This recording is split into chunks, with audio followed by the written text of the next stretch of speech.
Parts आते हैं, वो है introduction, body and conclusion.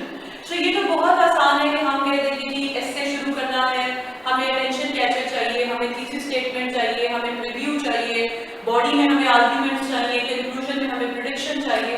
But that is more like कि हम एज अ होल देख रहे हैं, एस्से को as a type of writing देख रहे हैं कि एस्से को लिखा कैसे जाता है। जैसे हम देखते हैं कि एप्लीकेशन को लिखने का क्या तरीका है, या प्रसी को लिखने का क्या तरीका है, या कॉम्प्रीहेंशन को करने का क्या तरीका है। लेकिन अगर हम एस्से में यही इंट्रोडक्शन, बॉडी और कंक्लूजन को देखें, मतलब एस्से को बॉडी के एतबार से ना देखें कि एस्से के अंदर as a form of writing कौन से पार्ट्स हैं, बल्कि हम ये देखें कि एस्से को लिखने के लिए हमें चाहिए क्या। तो हमारे पास डायनामिक्स ऑफ एस्से राइटिंग में दूसरी चीज जो आती है, जो दो चीजें जिनके बगैर हम एस्से नहीं लिख सकते, वो एक है एक्सप्रेशन और दूसरी है कंटेंट। अब ये एक बहुत आम सी बात है कि आप किसी से भी बात करें, आप किसी भी मेंटोर के पास जाएं, every other person will tell you that you must have expression if you want to qualify an essay paper. What is meant by expression? Expression is your ability to express yourself. If you are in a position to adequately, appropriately and sufficiently express yourself into a written piece of work, then you have expression. और expression कोई ऐसी चीज नहीं है जो normal है, it is not something which is new. तो आपने expression का वर्ड हो सकता है कि आप आके 16 साल के बाद essay राइटिंग में सुनाओ कि जब तक आपका expression नहीं होगा आप अच्छा essay नहीं लिख सकते। But that does not mean that you do not have an expression. You already have an expression and that doesn't create any kind of hurdle in whatever you are doing. Why I am saying so? Because you have been writing in English for 14 or more years. You have been using English. Problem वहाँ पे create हुई जहाँ पे आप specifically एक competitive exam में बैठे English का पेपर दे रहे हैं and you have been told कि इस इम्तिहान में बैठ के इंग्लिश को पास करना बहुत मुश्किल है। जब आपको पता है कि उसका लेवल अप हो गया है तो आप कॉन्शियस इतने हो जाते हैं और अंडर कॉन्फिडेंट इतने ज्यादा होते हैं कि आपको लगता है कि शायद आपको कुछ नहीं आता।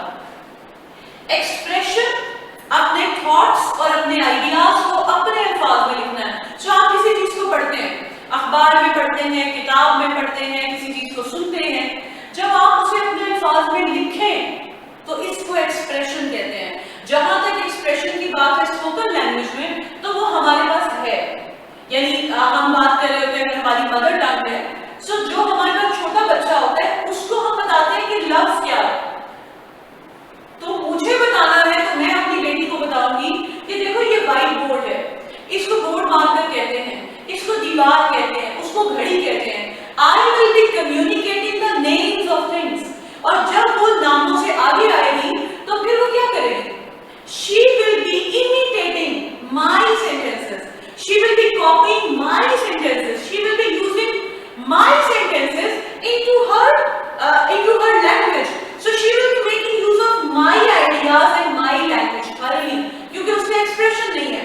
So पहले जो वो बोलना शुरू करेगी वो मेरे ही पीछे मेरे ही जुमले हैं। But the moment she grows up, she will start making her own sentences because she has an expression.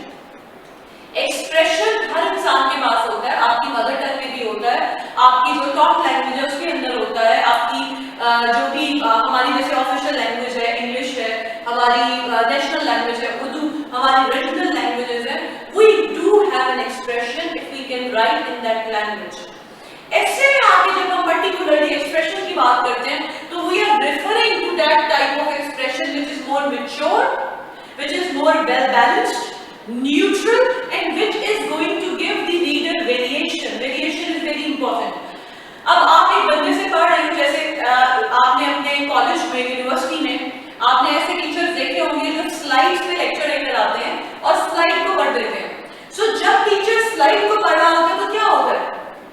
Reading है, रीडिंग मोनोटोनस है, वो एक ही लाइन में वो ऐसे पूरी स्लाइड पढ़ देते हैं। You won't be in a position to enjoy it because you can't. Why? Because there is no variation.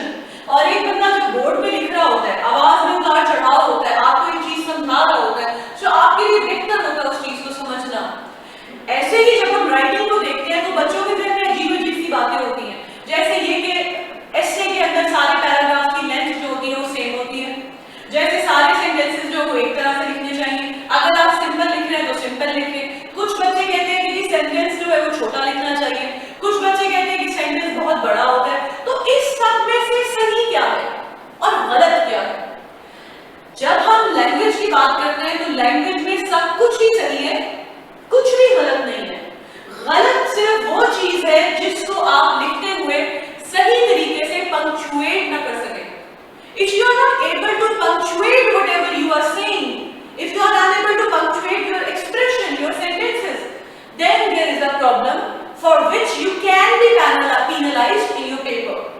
So हम जब expression की बात करते हैं कि आपके पास expression होना चाहिए, तो जो हमें चीजें चाहिए बुनियादी, एक है language, दूसरी है diction, तीसरी है vocabulary. जब मैं कहती हूँ language, so language क्योंकि English language है, so language से मेरी मुराद ये है कि आपको sentence तो आता है, आपने sentences ही लिखने हैं, लेकिन sentence में variation है. Variation से मेरी मुराद ये है जो कि हम प्रेसी एंड कॉम्पोजिशन की क्लास में, क्योंकि हम सेंटेंस पे बात करते हैं, तो हम उसमें डिस्कस करते हैं कि सब्जेक्ट में वेरिएशन आए. कभी आप सब्जेक्ट को एसेंशियल इंफॉर्मेशन से शेयर करें, कभी आप सब्जेक्ट को ग्लोरीफाई करें नॉन एसेंशियल इंफॉर्मेशन से, कभी आप ऑब्जेक्ट को मॉडिफाई करें एसेंशियल और नॉन एसेंशियल इंफॉर्मेशन से, कभी आप सब्जेक्ट को नाउन दें, कभी आप सब्जेक्ट को नाउन फ्रेज दें, कभी आप पार्टिसिपल फ्रेज दें सब्जेक्ट के तौर पे, कभी आप इंफिनिटिव फ्रेज का इस्तेमाल करें सब्जेक्ट के तौर पे. So these things are important. Variation जो है वो राइटिंग को इंटरेस्टिंग बनाती है और रीडर को इंटरेस्टेड रखती है throughout the piece of writing. So you can expect me to pay attention to a monotonous piece of writing which has consumed 2000 or more words. So I won't be interested if the writing is boring. So हम अपने reader को interested करते हैं जब हम writing में variation लेकर आते हैं, और वेरिएशन वही बच्चे ला सकते हैं जो कि कंफर्टेबल होते हैं. जब आप राइटिंग के साथ कंफर्टेबल होंगे तो आप उसमें वेरिएशन लाएंगे. जैसे Munir Akram is a very good writer. Munir Akram की स्पेशलिटी ये है that he uses a lot of phrases. लेकिन ऐसा नहीं है कि वो सिर्फ फ्रेज का इस्तेमाल करता है, वो क्लॉज का भी इस्तेमाल करता है. वो ज्यादातर सेंटेंसेस सिंपल सेंटेंस बनाता है, but that does not mean कि अब उसकी राइटिंग में कोई कॉम्प्लेक्स और कोई कंपाउंड सेंटेंस होगा ही नहीं. वेरिएशन राइटिंग की जान है, राइटिंग का हुस्न है. हमें वेरिएशन चाहिए. जब हम बात करते हैं लैंग्वेज की तो हमें कोहेरेंस चाहिए.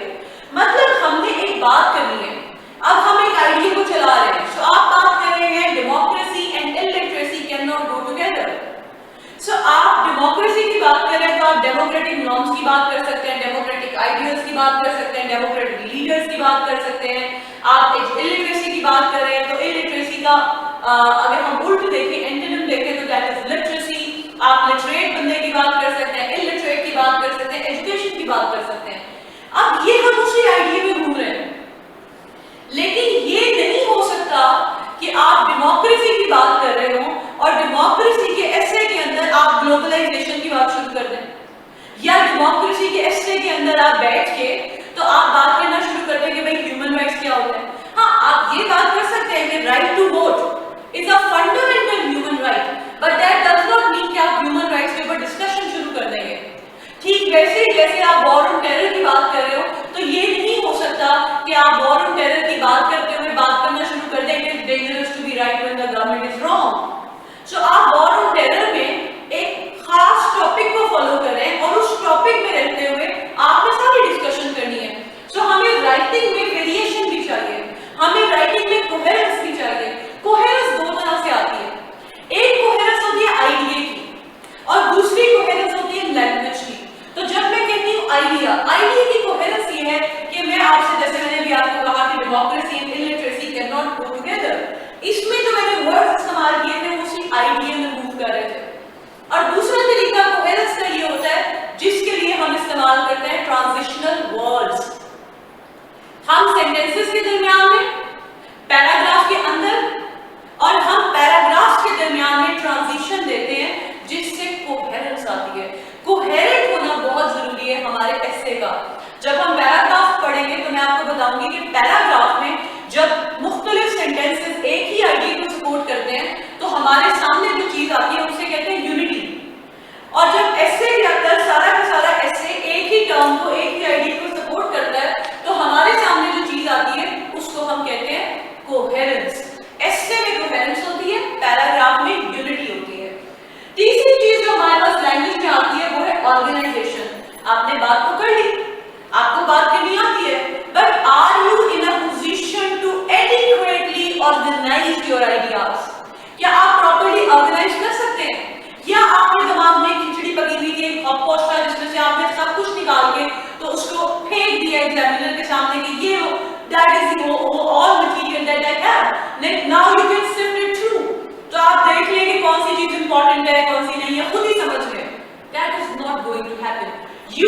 to organize the ideas that you have in terms of outlining.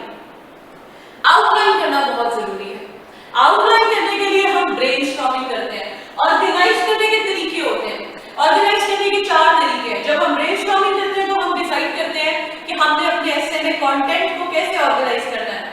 Organise करने के 4 तरीकों में एक तरीका है जनरल टू स्पेसिफिक, दूसरा तरीका है मोस्ट एक है जनरल टू स्पेसिफिक, दूसरा है most important to least important, तीसरा है क्रोनोलॉजिकल और चौथा है कंपेयर एंड कंट्रास्ट। तो आप देखते हैं कि इस डेमोक्रेसी का बेस्ट रिवेंज इन कंपैरिजन वाला ऐसे है। Terrorism is a violation of human rights. ये भी कंपैरिजन है कि टेररिज्म में क्या होता है और ह्यूमन राइट्स में क्या होता है। आपसे बात की जाती है किसी ऐसे जैसे कि dangerous to be right when the government is wrong, या आपको मिलता है modernity is an unending process.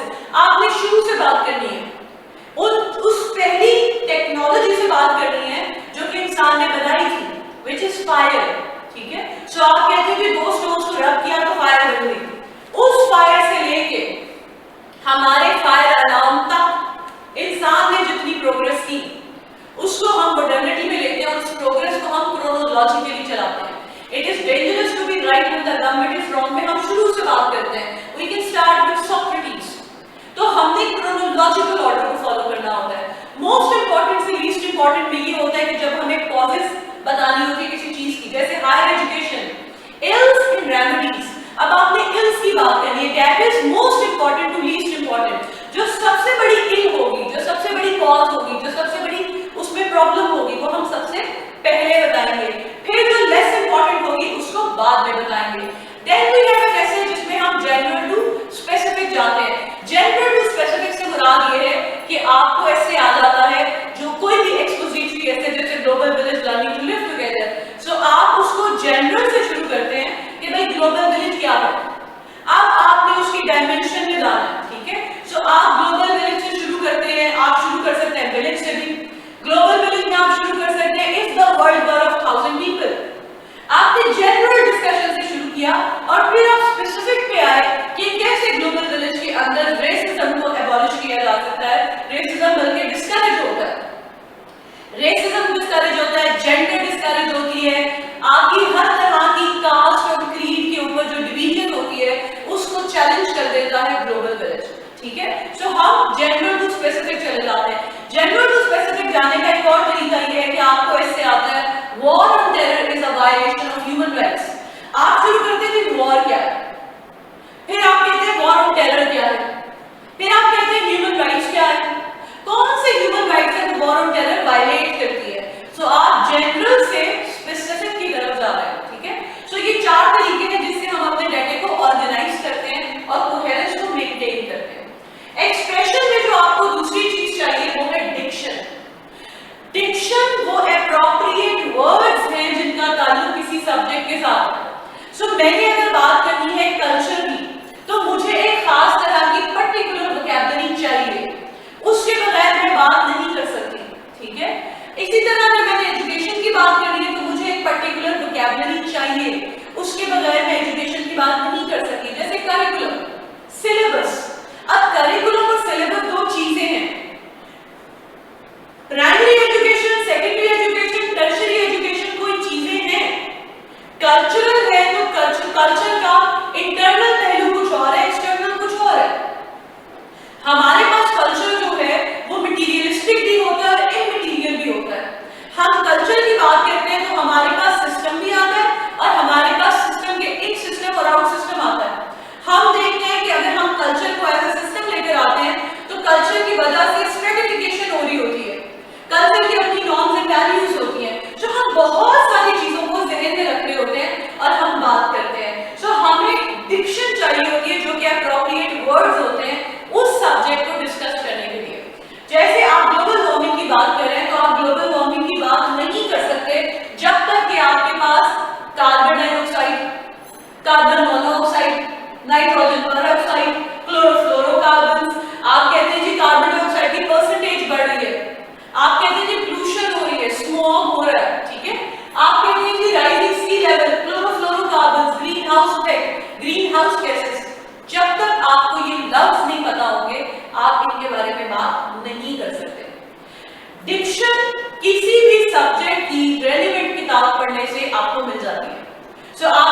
किताब को पढ़ेंगे तो किताब जो आपको दे रही होगी वो है डिक्शन। जैसे आप ह्यूमन राइट्स को पढ़े तो ह्यूमन राइट्स में आपको बड़ी बेसिक सी चीज मिलती है कि human rights are entitlements, they are entitled to human being, entitled the word. Human rights are moral or philosophical assertions, ठीक है, are philosophical assertions, moral obligations, ये वर्ड्स आपको मिलेंगे ह्यूमन राइट्स की किताब में से या ह्यूमन राइट्स के ऊपर किसी चैप्टर से।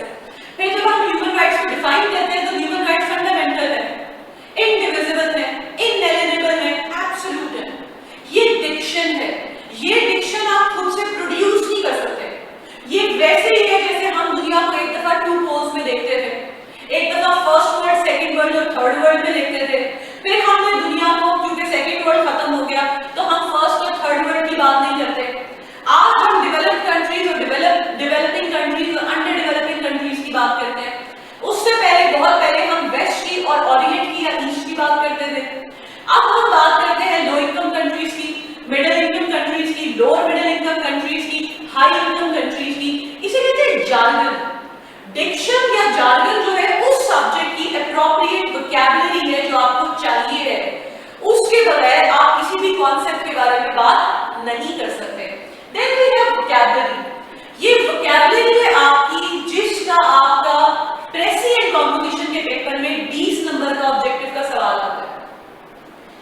ये वोकैबुलरी वो वर्ड्स होते हैं, यूजुअली जीआरई की वोकैबुलरी होती है, लेकिन जरूरी नहीं कि जीआरई, मतलब जीआरई में वैसे सारे जो वर्ड्स हैं वो कवर हो जाते हैं, but there are many other good books जिनसे आप फायदा उठा सकते हैं, जिनको आप पढ़ सकते हैं, जिनको आप यूज कर सकते हैं।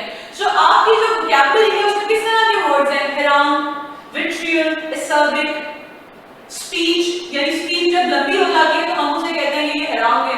विट्रियल में उसके अंदर आप किसी को लेके नफरत या डिसअप्रूवल शो करते हैं। एसर्बिक में भी you get very caustic about something, very critical of something. This is your vocabulary. Vocabulary important है, लेकिन इसका मतलब ये नहीं है कि अगर आपको बहुत मुश्किल अल्फाज नहीं आते तो आप ऐसे पास नहीं कर सकते। जो दो चीजें आपको लाजमी चाहिए वो है लैंग्वेज और डिक्शन। अच्छी वोकैबुलरी होना इज अ प्लस, लेकिन अगर आपकी वोकैबुलरी नॉर्मल है but you have expression and you have the ability to put across your ideas, you can sail through this paper, ठीक है। But that does not mean कि आप कहें कि मिस फातिमा ने कहा था कि वोकैबुलरी इतनी इंपॉर्टेंट नहीं है तो हम छोड़ सकते हैं। आपके पास टाइम कम है तो वोकैबुलरी को रहने दें, आपके पास टाइम ज्यादा है तो वोकैबुलरी को करें। और जब आप वोकैबुलरी को तैयार करेंगे तो आपको फायदा ये होगा कि वो आपको प्रेसिडेंट कॉम्पोजिशन के पेपर में भी 20 नंबर देके जाएंगे। एक्सप्रेशन के बाद हमारे पास जो दूसरी चीज आती है वो है कंटेंट। इंग्लिश के पेपर में आपको ये समझना पड़ेगा कि 100 नंबर का एस्से 20 नंबर का सवाल है। 20 नंबर का सवाल जब आप अटेम्प्ट करते थे तो उसमें तो आपके पास बहुत पॉसिबिलिटी होती थी। आपने कुछ गलत भी कर देते थे लैंग्वेज में तो आपकी लैंग्वेज नहीं चेक होती। प्राइमरीली जो चीज चेक होती है वो है आपका कंटेंट। आपका कंटेंट अच्छा होता है, आपने मुनासिब एवरेज इंग्लिश में लिखा है, ठीक है, गलतियां हैं, दैट इज फाइन। अगर आपने अच्छी इंग्लिश में लिखा हो तो दैट इज अ प्लस, लेकिन अगर आपने एवरेज इंग्लिश में लिखा हुआ तो भी ठीक है। लेकिन इंग्लिश एस्से के पेपर में पहले जो चीज चेक होती है दैट इज योर एक्सप्रेशन, और दूसरे नंबर पर जो चीज चेक होती है वो है योर कंटेंट। कंटेंट क्या है आपके एस्से का? Content number 1 is general knowledge. Essay में कोई भी टॉपिक ऐसा नहीं आता जो आप कहें कि जी फलाना जो है ना उस चीज में से आ रहा है। एस्से इज अबाउट जनरल नॉलेज। अगर टॉपिक आ रहा है सीपैक तो सीपैक के ऊपर बहस चल रही होगी। अगर आपको जेंडर पे आ रहा है तो जेंडर पे बहस चल रही होगी। अगर आपको हेल्थ नहीं आ रहा तो हेल्थ अभी हमारा प्राइमरी कंसर्न नहीं है। हमारा कंसर्न बना हुआ है एजुकेशन, क्योंकि हमने मिलेनियम डेवलपमेंट गोल्स जो थे उनको मिस कर दिया। सो अब हमारे ऊपर प्रेशर है यूनाइटेड नेशंस की तरफ से कि हम सस्टेनेबल डेवलपमेंट गोल्स जो है उनको अचीव करें as soon as possible. So the whole country is thriving to improve the standard of education. So हम क्वालिटी एजुकेशन की तरफ जा रहे हैं, विच इंशाल्लाह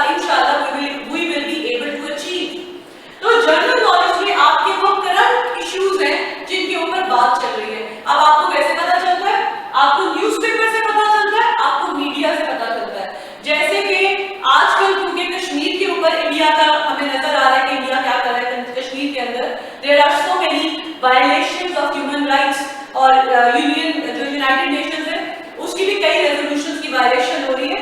सो इंडिया जो कर रहा है उसने कश्मीर इशू को एकदम से स्पॉटलाइट में कर दिया है। सो अब आपको कश्मीर के ऊपर सवाल आ सकता है, लेकिन ऐसे में आना जरूरी नहीं है। That is more about your current affairs and Pakistan affairs. लेकिन ऐसे के अंदर अगर आएगा तो आपको ऐसे में टॉपिक आएगा ह्यूमैनिटेरियन इंटरवेंशन। जब ह्यूमन राइट्स के नाम के ऊपर सुपर पावर्स या कोई एक्सटर्नल बॉडी डोमेस्टिक अफेयर्स में इंटरवीन करती है, सो हमारे यहाँ जो चीज आती है वो है ह्यूमैनिटेरियन इंटरवेंशन, ह्यूमैनिटेरियन ग्राउंड्स का इंटरवेंशन। आपको उसके ऊपर ऐसे आएगा, आपको माइनॉरिटीज के ऊपर आ सकता है, आपको राइट के ऊपर आ सकता है, राइट टू सेल्फ डिटर्मिनेशन के ऊपर। सो आपको जनरल नॉलेज चाहिए, जैसे सोशल मीडिया हर जगह पर है, तो आज से पहले सोशल मीडिया के ऊपर ऐसा सवाल नहीं आता था क्योंकि सोशल मीडिया था ही नहीं। इसी तरह आर्टिफिशियल इंटेलिजेंस, तो आपको टेक्नोलॉजिकल रेवोल्यूशन का सवाल नहीं आता था, अब आएगा, ठीक है। इसी तरह साइबर क्राइम, पहले आपसे कोई नहीं पूछता था, but these things have become a part of your general knowledge. और जब कोई चीज जनरल नॉलेज में होती है तो फिर उसके ऊपर सवाल आता है। जनरल नॉलेज होनी चाहिए। जनरल नॉलेज से मुराद है उस इशू में, उस इवेंट में रीसेंट डेवलपमेंट्स क्या है। Then we have concept. Concept is very important. This is the bread and butter of your essay. अगर आपके पास कॉन्सेप्ट नहीं है ना, I am really sorry to say, it would be very difficult for you to pass this paper. Concept क्या है? जैसे हम बात करते हैं जेंडर की, gender equality is a myth. भाई जेंडर है क्या? Sex is a biological construct, gender is a social construct. आपको पता होना चाहिए कि सोशल कंस्ट्रक्ट और बायोलॉजिकल कंस्ट्रक्ट के अंदर फर्क क्या है। जब तक आपको ये फर्क मालूम नहीं होगा, आपका कॉन्सेप्ट क्लियर नहीं है। आप if you want to beat about the bush, you may do that, you have the liberty to do that, but the examiner fully understands your limitation as a candidate when you are not aware of the concept. concept पता होना बहुत जरूरी है। concept आपको मिलता है किताब से। अखबार में और किताब में एक बहुत बड़ा फर्क है। अखबार आपको एक आर्टिकल के अंदर, एक कॉलम के अंदर, एक एडिटोरियल के अंदर एक आइडिया देता है। सो आप में से जो सीजन्ड बच्चे हैं, जो अखबार पढ़ते हैं, काफी ऐसे से पढ़ रहे हैं, उनको ये पता होता है कि उन्होंने अखबार में से कोई चीज सिलेक्ट करनी है, that might be one sentence और that might be one paragraph. Rarely आपको ऐसा आर्टिकल मिलता है जो कि आप कहते हैं इसमें से 2 पैराग्राफ उठा लो, ये सारा उठा लो, ये बहुत इंपॉर्टेंट है। ऐसे राइटर्स आपको बहुत कम मिलते हैं, ठीक है। बहुत कम से मुराद है कि बाजू का आपको पूरे अखबार में एक राइटर भी नहीं मिलता। सो अखबार के अंदर आपको एक आइडिया मिलता है पर कॉलम, पर एडिटोरियल। आपको डाटा ज्यादा मिल सकता है but idea would be one. That is the limitation of newspaper. किताब के अंदर आपको कॉन्सेप्ट मिलता है, तो अगर आप वॉर को पढ़ रहे होंगे तो आपको वॉर की डेफिनेशन भी मिलेगी, आपको वॉर की नेचर भी मिलेगी, आपको वॉर के फीचर्स भी मिलेंगे, आपको वॉर की टाइप्स भी मिलेंगी, आपको वॉर में जो डेवलपमेंट हुई है वो भी मिलेगी, वॉर के थियरीज भी मिलेंगे, और इसके अलावा बहुत कुछ मिलेगा। आपको मॉडर्न वॉरफेयर मिलेगा, आपको वॉर ऑन टेरर मिलेगी, आपको टेररिज्म मिलेगा, आपको साइबर वॉर मिलेगी, प्रॉक्सी वॉर मिलेगी। You will be able to come upon so many things because you are going through a book. अब बुक्स हमारे पास 2 तरह की है। एक किताब वो है जिसके बगैर आपका गुजारा नहीं है, वो किताब है जैसे एंड्रयू हेवुड की ग्लोबल पॉलिटिक्स या मिशोनी की सोशियोलॉजी। दूसरी आपके लिए जो इंपॉर्टेंट चीज है किताब के बाद, वो किताबें जो आपको बेसिक किताबें पढ़ी होनी चाहिए। उसके बाद जो दूसरी इंपॉर्टेंट चीज है वो है book review. You are not in a position to go through everything. So what you can do as a student is going through the book reviews. बहुत आसानी के साथ एक एवरेज बच्चा 40-50 किताबों के बुक रिव्यू पढ़ सकता है, ये कोई मसला नहीं है। 40-50 किताबों के बुक रिव्यू से मुराद है आधे सफ़े का रिव्यू होता है, ठीक है। सो आपने अगर 50 रिव्यूज पढ़ने हैं तो दैट इज 25 सफ़े, तो एक दिन के अखबार में 25 सफ़े होते हैं, आप जब संडे का अखबार लेते हैं, ठीक है। सो आपने जितना एक अखबार होता है उतनी ही रीडिंग करनी है। आप आराम से 50 किताबों के बुक रिव्यूज तैयार कर सकते हैं, और जब आप बुक रिव्यू तैयार करें या कोई भी बुक तैयार करें, please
they are in a better position to attempt their essay paper, but you need a good book on sociology.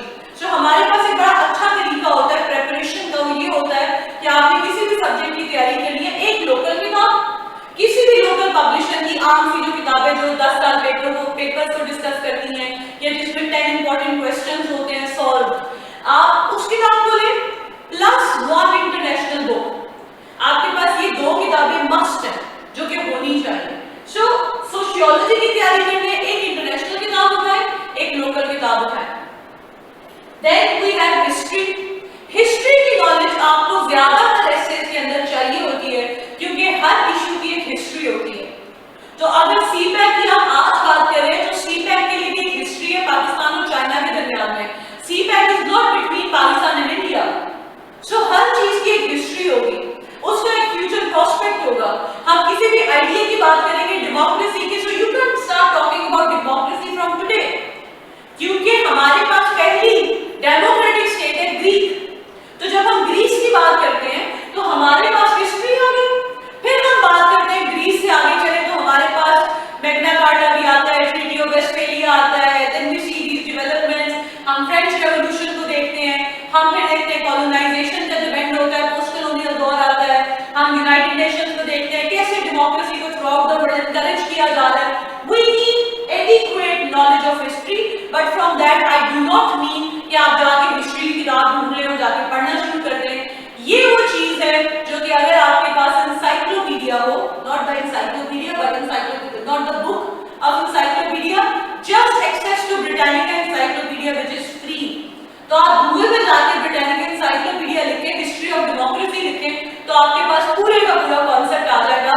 Fortunately that concept would have been written in proper standard English. Then we have political science. Political science is important क्योंकि हम जिन issues की बात करते हैं वो ज्यादातर political होते हैं। अगर हमारे पास उन ideas की political background हो तो हमारे पास वो vintage point होता है जहां पे हम खड़े होकर उन ideas की inception को देख सकते हैं। Now I'm not asking you to go through a book of political science. अगर आपका subject है that is very good, लेकिन अगर आपका subject नहीं है तो एक इतनी छोटी सी चीज जैसे कि history of western civilization by Russell, अगर आप उसमें राइज ऑफ ग्रीक सोसाइटी पढ़ लें तो उसमें आपको ग्रीक आइडियाज, जो ग्रीक फिलोसोफर्स हैं और उनके जो आइडियाज हैं वो आपको मिल जाते हैं। ऐसा नहीं है कि आपको शोपेनहावर के आइडियाज चाहिए। आपको पता हो कि भाई कांट ने क्या कहा, मैक्स ने क्या कहा, कॉल मैक्स ने क्या कहा, वेबर ने क्या कहा। You don't need all those names. What you need is the foundation of the ideas that are still relevant to western system of education। तो हम जब western system of education की बात करते हैं तो हमारे सामने Greek ideas आ जाते हैं। So आपने अगर सिर्फ कोई चैप्टर पढ़ा हो और इंट्रोडक्शन पढ़ा हो रसल की किताब का हिस्ट्री ऑफ वेस्टर्न सिविलाइजेशन का, तो भी आपका पॉलिटिकल साइंस वाला जो आपने एक लेंस देना होता है कुछ किसी हद तक कवर हो जाता है। अगर आपको इंटरेस्ट है, आपके पास टाइम है, तो आप पॉलिटिकल साइंस की बुक यूज कर सकते हैं। Then we have psychology. Psychology is important क्योंकि ऐसे जो होता है वो अक्सर ह्यूमन प्रॉब्लम की बात करता है। तो जब हम रिफ्लेक्सिव ऐसे लिखते हैं और हम उसको देखते हैं तो हमारे सामने जिस चीज की हम बात करें वो है इंसान में कौन सी टेंडेंसीज हैं जो कि चेंज की तरफ जाती हैं, कौन सी चीजें हैं जो स्टिम्युलेट करती हैं चेंज को, स्टिम्युलेट करती हैं आइडियाज को। कंफर्मिटी क्या होती है, कंफर्मिटी क्यों होती है, एजुकेशन क्यों इंपॉर्टेंट है, एनलाइटमेंट से क्या होता है, परवरिश क्या होती है, डेमोक्रेसी कैसे फंक्शन करती है, इंसान के ऊपर इन चीजों के इफेक्ट्स क्या हैं, मुआशरे के ऊपर इनके इफेक्ट्स क्या हैं, how human beings react to the environment in which they are to which they are subject to. So ये चीजें कैसे हो रही है, एक साइकोलॉजिकल पर्सपेक्टिव अच्छा होता है। अगर आपके पास ये पर्सपेक्टिव है दैट इज गुड, लेकिन अगर आपके पास नहीं है इवन देन दैट्स फाइन। ये वो वाले 4 हमारे पास टाइप्स हैं। मैंने यहाँ पे इकोनॉमिक्स पूरी नहीं लिखा, ये वो वाले आपके पास 4 लेवल्स हैं जिनके ऊपर अक्सर आप बात करते हैं ऐसे में। तो आप कहते हैं जी ये जो प्रॉब्लम है ना, जैसे वॉर है, वॉर के बायोलॉजिकल कॉजेज है, वॉर के साइकोलॉजिकल कॉजेज है, वॉर के पॉलिटिकल एंड इकोनॉमिक कॉजेज है। सो जब आप इन चीजों की बात करते हैं तो आपको डिफरेंट लेवल्स के ऊपर बात करनी पड़ती है। तो आपको जो चीज चाहिए वो उन सब्जेक्ट की नॉलेज है। अगर आपके पास है तो अच्छी बात है, अगर आपको अच्छे नोट्स मिल गए जो कि रेलेवेंट है, जो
बारे में इंफॉर्मेशन देता है। We also have global surveys, तो आप उनको भी यूज कर सकते हैं।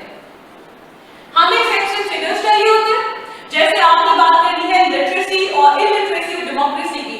आपको पता होना चाहिए कि कितना टर्न आउट है लास्ट इलेक्शन में, आपको पता होना चाहिए कि पाकिस्तान में लिटरेसी रेट कितना है, आदमियों का कितना है, बच्चों का कितना है, ड्रॉप आउट कितने लोग हो रहे हैं। ये सारी बातें आपको मालूम होगी तो ही आप इस टॉपिक के ऊपर बात कर सकते हैं। फिर हमारे पास दो बड़ी मजे की चीजें, इंपॉर्टेंट चीजें हैं, एग्जाम्पल और केस स्टडी। एग्जाम्पल तब है जब आप एक जुमले में, दो जुमले में किसी चीज को मेंशन करते हैं और आगे चले जाते हैं। जैसे ये हो सकता है कि आप बात करें कि जी वॉर ऑन टेरर जो है वो बहुत सारे ह्यूमन राइट्स को वायलेट करती है। अब आगे आप एक एक करके राइट्स जो है उनको गिनवा रहे हैं कि राइट टू एजुकेशन है, राइट टू फ्री मूवमेंट है, राइट टू लिबर्टी है, राइट टू वोट है, right to freedom of speech है। अब आप गिनवा रहे हैं, ठीक है, that is called example.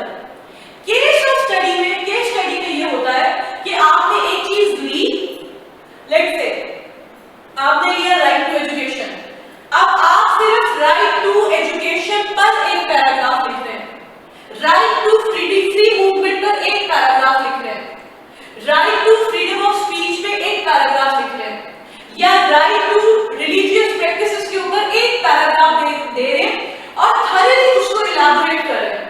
Case study को हम ऐसे भी समझ सकते हैं कि अगर आपको इंटरनेशनल ऐसे आया कि gender equality is a myth, now the essay is global, इसका स्कोप ग्लोबल है, लेकिन उसके अंदर आपकी एक्सटेंसिव केस स्टडी है पाकिस्तान के ऊपर। एक्सटेंसिव से मेरी मुराद है कम से कम 1000 वर्ड्स की, जिसमें आप ये बताएंगे कि how gender inequality is present in Pakistani society और उसके रिपरकशंस क्या है या उसको सॉल्व कैसे करना है, प्रॉब्लम्स क्या हैं। सो आपको किसी भी इंटरनेशनल एसे के अंदर, किसी भी ग्लोबल एसे के अंदर पाकिस्तान की केस स्टडी चाहिए होती है। रही बात रिफ्लेक्सिव एसे की, उसमें ऑप्शनल होता है क्योंकि उसमें आप ह्यूमैनिटी की बात करते हैं। आप पाकिस्तानी या नॉन पाकिस्तानी की बात नहीं कर रहे, आप जिस आइडेंटिटी की बात कर रहे हैं वो ह्यूमैनिटी जो कि बियॉन्ड बॉर्डर्स है। सो जब हम बियॉन्ड बॉर्डर चले जाते हैं, हम कहते हैं it is dangerous to be right when the government is wrong, और हम इसको रिफ्लेक्सिव एसे में लेके गए और मुख्तलिफ दुनिया के पार्ट्स में से मिसाल दे रहे हैं, इंसानों की मिसाल दे रहे हैं जिन्होंने सफर किया। आप पाकिस्तान की मिसाल दे सकते हैं, आप नहीं भी देंगे दैट इज फाइन, लेकिन जब आप प्रॉब्लम की बात कर रहे हैं, जैसे no one wants the fate of minority, fate of minorities, can nationalism be inclusive, उसने पाकिस्तान की बात नहीं की। आप अक्रॉस द वर्ल्ड माइनॉरिटी की फेट की बात करते हैं, माइनॉरिटी की प्रॉब्लम्स की बात करते हैं, और फिर आप उस पॉइंट पर आते हैं जहां पर आकर आप ये कहते हैं कि नेशनलिज्म जो है वो इंक्लूसिव हो सकता है या नहीं हो सकता, और पाकिस्तान के केस में माइनॉरिटीज के साथ क्या हो रहा है और नेशनलिज्म की जो डेफिनेशन है उसको कैसे चेंज करने की जरूरत है। ठीक है, हमने पहले ये डिस्कस किया था कि एसे जो होता है दैट इज एसे का, अगर हम एसे को एज अ स्ट्रक्चर देखें तो एसे में इंट्रोडक्शन है, बॉडी है, कंक्लूजन है, ये एसे के पार्ट्स हैं। लेकिन अगर हम ये देखें कि एसे का प्रीरेक्विजिट क्या है, एसे लिखने के लिए हमें क्या चीज चाहिए, तो हमें दो चीजें चाहिए, हमें चाहिए एक्सप्रेशन और हमें चाहिए कंटेंट। अगर आपके पास एक्सप्रेशन है, अगर आपकी लैंग्वेज एकेडमिक है, अगर आपकी लैंग्वेज स्टैंडर्ड लैंग्वेज है, तो आपके पेपर का कंटेंट चेक होगा। लेकिन अगर आपका एक्सप्रेशन ही नहीं है, आपको लिखना नहीं आता, आपका सेंटेंस अच्छा नहीं है, आपका सेंटेंस खराब है, आपकी पंक्चुएशन ठीक नहीं है, आपकी लैंग्वेज में वेरिएशन नहीं है, आपकी लैंग्वेज में कोहेरेंस नहीं है, आपका डाटा ऑर्गेनाइज नहीं है, आप बात कर रहे हैं डेमोक्रेसी के बारे में और आप एजुकेटेड और इन्फॉर्म्ड इलेक्टोरेट का वर्ड यूज नहीं कर रहे, आपके पास डिक्शन नहीं है अप्रोप्रिएट, तो एग्जामिनर आपके पेपर को कंसिडर नहीं करेगा। उसने अपना टाइम जो है, जितनी जल्दी एग्जामिनर डिसाइड करेगा कि उसने आपका पेपर नहीं पढ़ना, उतना उसके लिए प्रॉफिटेबल है, because then he can move to another paper. So अगर आपका एक्सप्रेशन ठीक होगा तो एग्जामिनर आपको मार्जिन देगा और आपका पेपर पढ़ेगा। ठीक है, सो हमें पेपर पढ़ाने के लिए लैंग्वेज स्टडी चाहिए, लैंग्वेज और डिक्शन इसेंशियल है आपके एसे के लिए। वोकैबुलरी अच्छी हो दैट इज गुड, अगर वोकैबुलरी एवरेज हो तो भी आपका काम चल जाता है। Then we have content, content के लिए हमें जनरल नॉलेज भी चाहिए, कॉन्सेप्ट भी चाहिए, डाटा भी चाहिए। आपका एसे जो होता है वो एक well structured, well organised, coherent debate होती है एक टॉपिक के ऊपर।